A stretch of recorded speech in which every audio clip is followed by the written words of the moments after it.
Hello everyone, ये है class 12th के NIOS बोर्ड के होम साइंस के मोस्ट इम्पॉर्टेंट क्वेश्चन आंसर्स जो कि आपके एग्ज़ाम्स में आएंगे।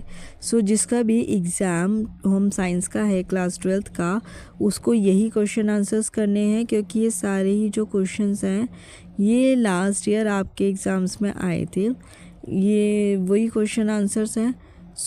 इसकी अच्छे से प्रैक्टिस करो।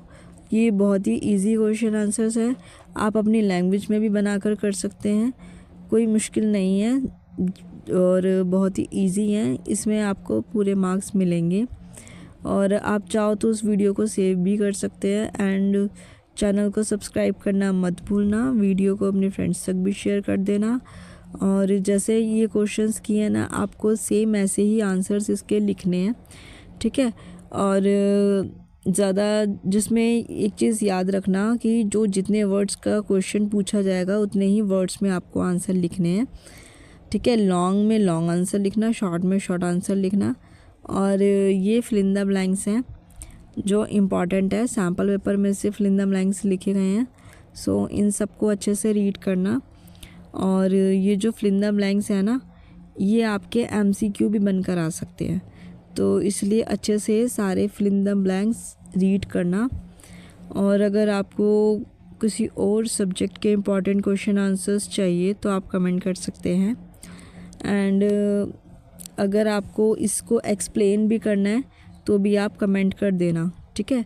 और एक संवेगात्मक विकास बहुत इम्पॉर्टेंट है। और रिमांड होम से आप क्या समझते हैं, और पवन ऊर्जा के लाभ, ये तो मोस्ट इम्पॉर्टेंट क्वेश्चन है, ठीक है। इसको अच्छे से करना। और अच्छी गुणवत्ता वाले कपड़े खरीदते समय किन बातों का ध्यान रखना चाहिए ये भी, और बाज़ार से सामान खरीदते समय कौन कौन सी बातों का ध्यान रखना चाहिए ये भी आपको आना चाहिए। जैसे एग मार्क की फुल फॉर्म क्या होती है ये भी पता होना चाहिए, FPO क्या होता है, ISI मार्क क्या होता है ये भी आपको पता होना चाहिए। इनकी फुल फॉर्म भी याद रखना। और जैसे कपड़ों पर दाग धब्बे लग जाते हैं तो ये क्वेश्चन भी इम्पॉर्टेंट है, इसको कैसे हटाएं। और बाल्यावस्था वाला क्वेश्चन भी एक इम्पॉर्टेंट है, ये भी एवरी ईयर आता है, ठीक है। और एक होता है ना कि अगर किसी को चोट लग जाए तो क्या करना चाहिए उस स्थिति में, तो ये क्वेश्चन भी एक बार आप कर लेना, जो मैं आपको ओरली क्वेश्चंस बता रही हूँ, ठीक है। वैसे तो ये जो होम साइंस है ये ज़्यादा मुश्किल नहीं है, ठीक है। और मरीज़ों से मतलब जैसे अस्पताल में भर्ती हो कोई तो उसकी कैसे देखभाल करनी चाहिए ये भी आपको आना चाहिए। और एकल परिवार किसे कहते हैं, अभिवृद्धि और विकास के बीच अंतर क्या है, ये मोस्ट इम्पॉर्टेंट क्वेश्चंस हैं। और ये वेतन रोज़गार वाला क्वेश्चन, बाल अपराध वाला क्वेश्चन, ये सारे तो आप अपनी लैंग्वेज में बनाकर भी कर दोगे ना तो आपको पूरे नंबर मिल जाएंगे, आपके नंबर नहीं कटेंगे। त्वचा की देखभाल कैसे की जाती है ये भी इम्पॉर्टेंट क्वेश्चन है, तो इसको भी आप अपनी लैंग्वेज में बनाकर कर देना, बस एक बार रीड कर लेना, ज़्यादा टफ नहीं है। सारे ही आंसर्स बहुत ही इजी लैंग्वेज में लिखे हुए हैं। सोलर कुकर वाला भी इम्पॉर्टेंट है, ये भी आप कर लेना। ये तो सबको पता ही होता है कि कैसे होता है, सूरज की रोशनी से, प्रकाश से होता है, ठीक है, ये पूरा सिस्टम। और कपड़े खरीदते समय कपड़े की जांच कैसे करें, बुनाई की। और माता पिता बहुत सख्त और लापरवाह अनुशासन का बच्चों पर क्या असर पड़ता है, ठीक है। रेशमी तंतु की ताप वाला भी क्वेश्चन इम्पॉर्टेंट है। सिले सिलाए कपड़ों में कारीगरी कैसे करते हैं वो भी आपको पता होना चाहिए। और परिधान वाला भी इम्पॉर्टेंट है, ये भी आप कर लेना। संसाधन सीमित वाला भी इम्पॉर्टेंट है, ठीक है। ये क्वेश्चन तो लास्ट ईयर भी आया था, तो उसकी अच्छे से प्रैक्टिस करना आप।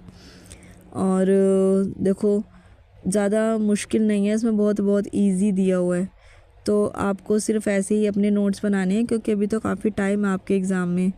अभी तो आपका एग्ज़ाम 8 मई को है। हमारे शरीर में कार्बोहाइड्रेट के कोई 4 कार्य बताइए, या ये भी हो सकता है कि शरीर में कैल्शियम की कमी हो तो क्या क्या चीज़ें होती हैं, और कैल्शियम के लिए क्या क्या चीज़ें हमें खानी भी चाहिए, ये भी हो सकता है, ठीक है। और घर में आग लग जाए तो उस स्थिति में आप क्या करोगे, ये भी एक क्वेश्चन आ सकता है आपका, ठीक है। और मतलब ऐसे जनरल नॉलेज के क्वेश्चन आएंगे, ज़्यादा मुश्किल नहीं आएंगे। जैसे कि ये वाला नेक्स्ट क्वेश्चन है, आर्थिक